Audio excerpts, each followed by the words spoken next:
அனைவருக்கும் ஆனந்தமான இறைவணக்கம். ஆன்மீக சிவ சொந்தங்களே, வைகாசி விசாகம் 2026 விரதம் இருப்பது எப்படி, விரதம் இல்லாமல் வழிபாடு மட்டும் செய்வது எப்படி, என்ன நெய்வேத்தியம் வைக்கணும், என்ன மந்திரம் சொல்லணும், பூஜை செய்ய முடியாதவங்க என்ன செய்யலாம், மேலும் பணவசிய ஆலோசனை ஒன்று, இது அத்தனையும் இந்த ஆடியோவில் உங்களுக்காக தொகுத்து வழங்கியுள்ளேன். ஆடியோவை முழுமையாக கேட்டு முருகப்பெருமானை அந்த நாளில் வணங்கி இறையருள் பெறுமாறு அன்போடு அழைக்கின்றேன். ஓர் அறிவிப்பு: அடுத்த மாதம் 2ஆம் தேதி, அதாவது 2/6/2026 குரு பகவான் மிதுன ராசியிலிருந்து கடக ராசிக்கு போகிறதுனால மேசம், ரிஷபம், மிதுனம், சிம்மம், துலாம், தனுசு, மகரம், கும்பம் ஆகிய ராசிக்காரர்களுக்கு பரிகாரம் செய்து கொள்ள வேண்டும். விரைய செலவுகள் உண்டாக வாய்ப்பு இருக்குது. குடும்பத்தில் சண்டை சச்சரவுகள் ஏற்பட வாய்ப்பு இருக்குது. ஏமாற்றங்கள் வர வாய்ப்பு இருக்குது. எனவே இந்த ராசிக்காரர்களுக்காக அன்று குரு பரிகார மகா யாகம் நடத்தி 1 வருடத்துக்கு பாதுகாப்பு தரக்கூடிய குரு பரிகார ரக்ஷை வழங்க உள்ளோம். பதிவுகள் நடந்துட்டுருக்கு. மேலே உள்ள வாட்ஸ்அப் எனக்கு தொடர்பு கொண்டு முன்பதிவு செய்து கொள்ளுங்கள். வைகாசி விசாகம் என்பது தமிழ் கடவுளான முருகப்பெருமான் அவதரித்த திருநாள். வைகாசி மாதத்தில் வரும் விசாக நட்சத்திரமன்று இந்த விழா மிக சிறப்பாக கொண்டாடப்படுகின்றது. இந்த வைகாசி விசாக நாளில் நான் சொல்லக்கூடிய இந்த எளிய முருகப்பெருமானுடைய வழிபாட்டை செய்வதால் உங்களுக்கு கிடைக்கும் நன்மைகள் என்ன அப்படிங்கிறத முதல்ல பார்த்துடலாம். எவ்வளவு கடன் தொல்லைகள் இருந்தாலும் அந்த கடன் தொல்லைகள் அத்துணையும் நீங்கும். குடும்பத்தில் ஒற்றுமை மேலோங்கும். கணவன் மனைவிக்குள்ள புரிதல் ஏற்படும். காரிய தடை அத்துணையும் நீங்கும். புத்திர பாக்கிய தடை நீங்கும். எதிரி தொல்லை இருக்காது. அறியாமல் செய்த பாவத்திற்கு மன்னிப்பு கிடைக்கும். மேலும் புதிய புதிய வருமான வாய்ப்புகள் உங்களை வந்து சேரும். உங்கள் குழந்தைகளின் எதிர்காலம் மிக சிறப்பாக இருக்கும். இத்துணை பயன்களையும் முருகப்பெருமான் அந்த அன்னைக்கு வழிபாடு செய்யக்கூடிய அத்துணை பேருக்கும் வாரி வழங்குவார். இந்த வைகாசி விசாகம் விரதம் இருந்து வழிபாடு செய்கிறதா இருந்தாலும் செய்யலாம். அல்லது வழிபாடு மட்டும் நான் செய்கிறேன் சாமி, விரதம் என்னால் இருக்க முடியாது அப்படிங்கிறவங்க வழிபாடு மட்டும் கூட செய்து கொள்ளலாம். எந்த தவறும் கிடையாது. இந்த ஆண்டு வைகாசி விசாகம் எத்தனாம் தேதி வருது அப்படின்னு பார்த்துடலாங்களா? 30/5/2026 வைகாசி 16 சனிக்கிழமை அன்று மதியம் 2:19 வரை விசாக நட்சத்திரம் இருக்கின்றது. எனவே வைகாசி விசாகம் மே 30ஆம் தேதி. விரதம் இருக்கணும்னு முடிவு பண்ணிட்டீங்க அப்படின்னா 30ஆம் தேதி பிரம்ம முகூர்த்த நேரத்தில் எழுந்து குளித்துவிட்டு பூஜை அறையில் 6 தீபங்கள் கிழக்கு திசை நோக்கி ஏற்றுங்கள். கூடவே துணை தீபம் ஏதாவது ஒரு இடத்துல ஒன்று வச்சுக்கோங்க, ஒற்றைப்படை கணக்குக்காக. அவ்வாறு 6 தீபங்கள் ஏற்றி முருகப்பெருமானை முழு பக்தியோடு வணங்கி ஓம் சரவண பவ என்று 11 முறை சொல்லி விரதத்தை தொடங்க வேண்டும். விரதம் இல்லை சாமி, நான் வழிபாடு மட்டும் பண்ணுறேன்னு நினைக்கிறவங்க அவங்களும் பிரம்மமுகூர்த்த நேரத்தில் இந்த தீபம் ஏற்றி முருகப்பெருமானை வணங்கிவிட்டு உங்கள் அன்றாட வேலையை செய்யலாம்.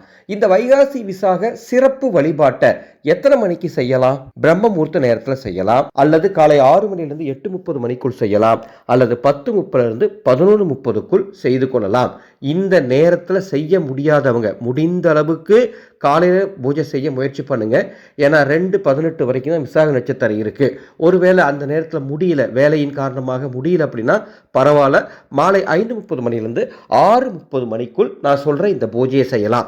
விரதம் இருக்கிறவங்க நீங்க எந்த நேரத்தில் பூஜை செஞ்சாலும் சரி, விரதத்தை மாலை தான் நிறைவு செய்ய வேண்டும். விரதம் இல்லாதவங்க வழிபாடு மட்டும் செஞ்சுக்கோங்க.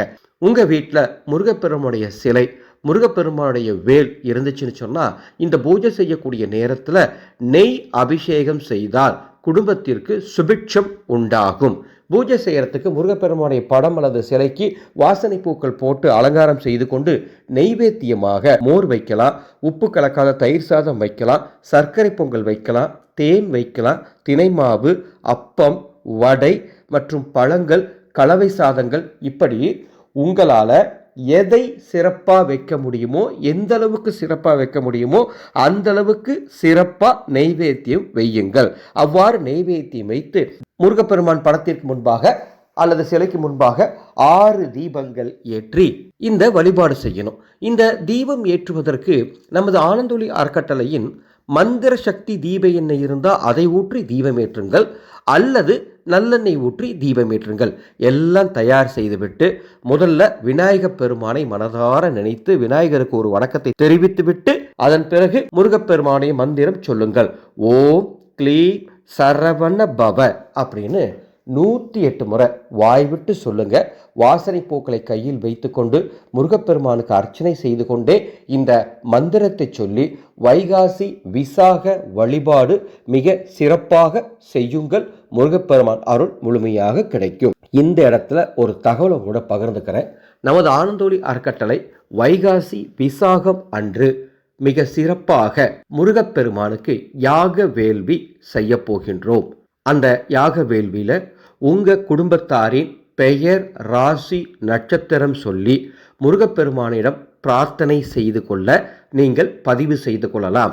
உங்கள் குடும்பத்தோட பேர், ராசி, நட்சத்திரம், நீங்கள் எந்த மாவட்டம், இதை மட்டும் சொன்னால் போதும். கமெண்ட் பாக்ஸில் சொல்லுங்கள். இதற்கு எந்த கட்டணமும் கிடையாது. வைகாசி விசாகத்தன்னைக்கு உங்கள் குடும்பத்துக்காக அடியின் உங்கள் குடும்பத்தாரின் பெயரை அந்த யாகசாலையின் முன்பாக அமர்ந்து சொல்லி முருகப்பெருமானிடம் சமர்ப்பிக்கின்றேன், உங்களது குடும்பத்தின் நலனுக்காக. விருப்பம் உள்ளோர் கீழே கமெண்ட் பாக்ஸில் நான் கேட்ட டீட்டெயில் மட்டும் கொடுங்க. இதற்கு எந்த கட்டணமும் கிடையாது. வைகாசி விசாக பூஜை மிக சிறப்பாக செய்வதோடு மட்டுமல்லாமல் அன்று நேரம் கிடைக்கும் போது அருகில் உள்ள முருகப்பெருமான் ஆலயம் செல்ல முயற்சி பண்ணுங்க. சென்று தரிசனம் பாருங்க. மேலும் அன்று ஒரு 3 பேர் அல்லது 5 பேர் அல்லது ஒரு 7 பேர் அல்லது ஒரு 11 பேருக்கு அன்னதானமும் மோர் தானமும் செய்யுங்கள். நிச்சயம் முருகப்பெருமானின் பரிபூர்ணமான அருள் கிடைக்கும். ஒருவேளை சூழ்நிலையின் காரணமாக உங்களால் பூஜை செய்ய முடியல அப்படின்னா அன்னதானம் மட்டுமாவது செய்யுங்க. உங்கள் குடும்பத்துக்கு கண்டிப்பாக முருகன் அருள் முழுமையாக கிடைக்கும். ஒரு அற்புதமான பணவசிய ஆலோசனை சொல்ல போகிறேன். உங்கள் குடும்பத்தில் கடன் தொல்லை ரொம்ப அதிகமாக இருக்கா? கடன் தொல்லையில் ரொம்ப கஷ்டப்பட்டுட்டு இருக்கீங்களா? அப்போ இந்த ஆலோசனையை கண்டிப்பாக செய்யுங்க. உங்கள் வீட்டின் அருகில் இருக்கக்கூடிய ஏதாவது ஒரு முருகப்பெருமான் ஆலயத்துக்கு அன்று அபிஷேகத்திற்கு பால் வாங்கி தானம் பண்ணுங்க. நிச்சயம் உங்களுடைய கடன் தொல்லைகள், பொருளாதார நெருக்கடிகள் முழுமையாக நீங்கும் என்பதில் மாற்று கருத்து இல்லை. அன்பு சொந்தங்களே, இந்த எளிமையான பூஜையை செய்து பயன்பெறுக. இந்த ஆடியோவை உங்களுக்கு தெரிந்த அத்தனை பேருக்கும் பகிர்ந்து கொள்ள வேண்டும் என்றும் அன்போடு கேட்டுக்கொள்கின்றேன். நமது ஆனந்தொளி அறக்கட்டளையின் அன்னசேவா குழு வைகாசி விசாகம் அன்று சுமார் 1000 முருக பக்தர்களுக்கு மோர் தானமும் உணவு தானமும் செய்வதற்குண்டான ஏற்பாடுகள் செஞ்சிட்ருக்கோம். முடிந்தால் இந்த புனிதமான சேவைக்கு உங்களது பங்களிப்பை தந்து முருகன் அருள் பெறுமாறு அன்போடு கேட்டுக்கொள்கின்றேன்.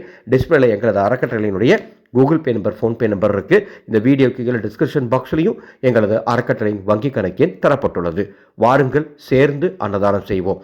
ஆனந்தம் மலரட்டும், ஆனந்த ஒளி பரவட்டும்.